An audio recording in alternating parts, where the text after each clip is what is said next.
começar pelo amigo Rafael Bueno. Moisés, após a entrada da Argentina na iniciativa Belt and Road, que é o cinturão, né, da China, como você acredita que as potências ocidentais se comportarão com relação ao Brasil? O Brasil se tornou o único bastião em defesa do mundo livre na América do Sul. Como que o Brasil deve agir a respeito disso? Olha, em primeiro lugar, eu venho alertando isso, né, aqui nos últimos meses, que o Brasil precisa se compreender como potência em si. Por muitos anos, foi negligenciado principalmente a questão de equipamentos. Equipamentos esses que devem servir, Rafael. Rafael é os amigos aí também, não? Equipamentos esses que devem servir à nossa posição e imposição de soberania. O Brasil é um natural detentor da soberania sobre o seu território na América Latina e deveria ser o primeiro moderador de qualquer crise envolvendo qualquer demanda na região. Por alguns motivos. Primeiro, o Brasil não possui pendências com os seus vizinhos. Segundo, a própria estrutura com que as nossas forças militares propõem e se apresentam para o mundo não é pacifista, mas é pacífica e respeita a soberania dos seus vizinhos. Não tem demanda, né? E não há previsão de expansão territorial para o Brasil. Então, o Brasil é um bom aliado e é um bom moderador de crises regional. Não existe no âmbito da América Latina, aliás, o Brasil é a segunda maior potência econômica e militar das Américas, envolvendo ali, só fica atrás dos Estados Unidos. Portanto, não há nenhuma condição de qualquer outro país aqui no nosso entorno regional de se levantar contra o Brasil sob qualquer pretexto, né? Porém, e isso eu já discuti bastante, inclusive em âmbito, inclusive acadêmico e academias militares, e às vezes em palestras, sobre alguma percepção que talvez não esteja muito aguçada ainda no meio militar, de que essas demandas hoje, elas se dão apenas em último caso com as guerras de atrito. O que hoje o Brasil é vítima, e já é vítima, é da questão da influência política. Então o pessoal demanda muito, do ponto de vista político, fazendo aquilo que as grandes potências sabem fazer, né?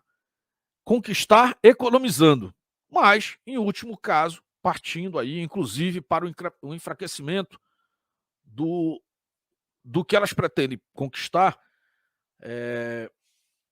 porque se elas não tiverem, ninguém terá. Tá?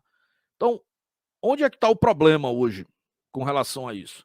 Até recentemente, e isso não é uma responsabilidade do Brasil imediata, esse conjunto de demandas entre Rússia, China e Estados Unidos nunca viu, e nem no passado, com relação a demandas com a Europa, chegava aqui na nossa região. Os Estados Unidos conseguia projetar sua força no resto do mundo de uma maneira que esses problemas eram bem observados pelo próprio serviço de inteligência americano, evitando que eles prosperassem, inclusive nas relações comerciais. Isso foi enfraquecido recentemente na não observação, inclusive lá nos Estados Unidos, para esse processo, durante o governo republicano, e potencializado agora no governo democrata. Olha o problema. Nós poderíamos dizer que a turma que poderia ter evitado isso dormiu muito no ponto. E nós vamos ter problemas sérios para administrar isso, e o Brasil, e essa é a minha visão, tá, pessoal? Minha leitura, não importa a leitura de demais, eu não tenho problema em arriscar o tabuleiro, porque é só uma opinião, não... Primeiro que ninguém vai acatar essa ordem aqui do qual nós falamos. Mas a minha leitura é que, nesse momento, o presidente Bolsonaro entendeu isso e fez questão, diante, inclusive, e aí essa parte eu não posso falar, mas inclusive de algumas suspeitas, de não ficar à mercê única e exclusivamente dos Estados Unidos. E ir à Rússia não para buscar um apoio, não entendo o que é isso, mas para marcar a própria posição e ter um entendimento de grupos militares russos e brasileiros sobre as intenções aqui para a América do Sul. Eu acho que esse é um ponto que, assim como ninguém projetava, sinceramente, a não ser os mais conspiradores, né, a questão da crise de saúde pública que manteve as pessoas retidas nos seus países, essa é uma questão que está sendo tirada da cartola muito rápida, inclusive para o próprio Estados Unidos. Não é novidade que China, principalmente a China, tem ambições a nível global. Eu acredito na Rússia como uma potência muito mais local, aqui a gente já falou sobre isso, por isso, inclusive, seria um parceiro interessante para o Brasil. Mas a outra coisa é nós analisarmos isso do ponto de vista envolvendo as duas potências unidas, e que é justamente o que foi declarado há 2 dias, na visita, 2 dias atrás, eu trouxe aqui, na visita do Putin à China, onde assinaram acordos e firmaram, mais do que assinaram, firmaram acordos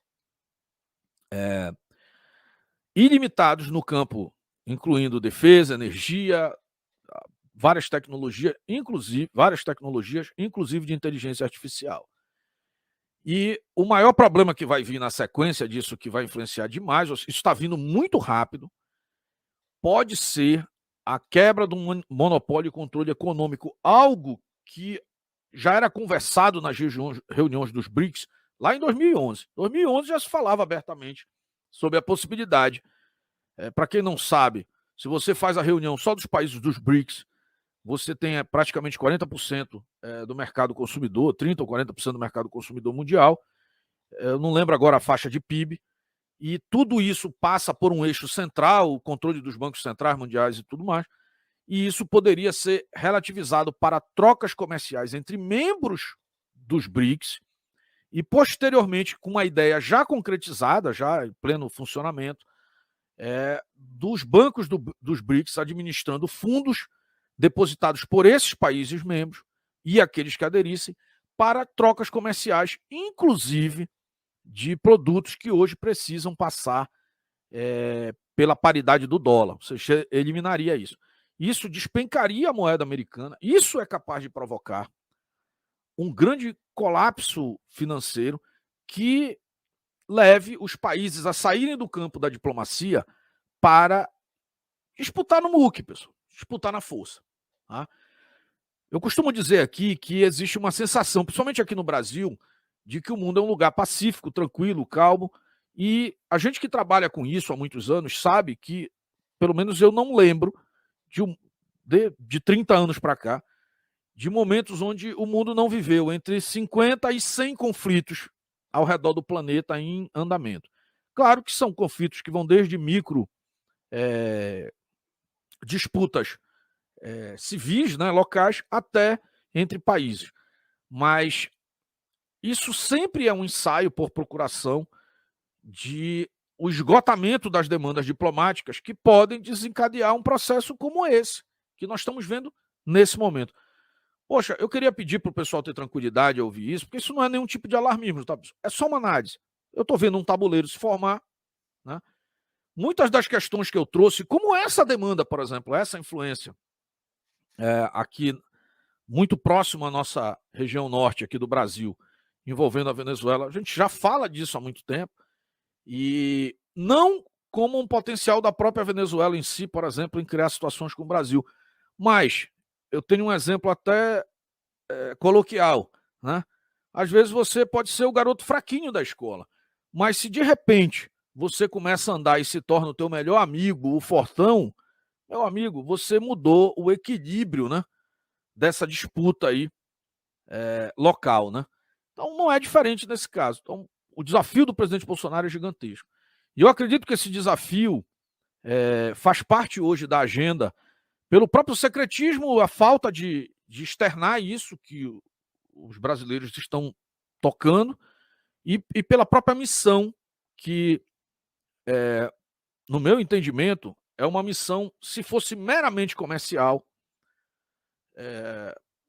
não aconteceria exatamente nesse momento. Ter um pouco de cuidado, né, para a gente não atrapalhar, né?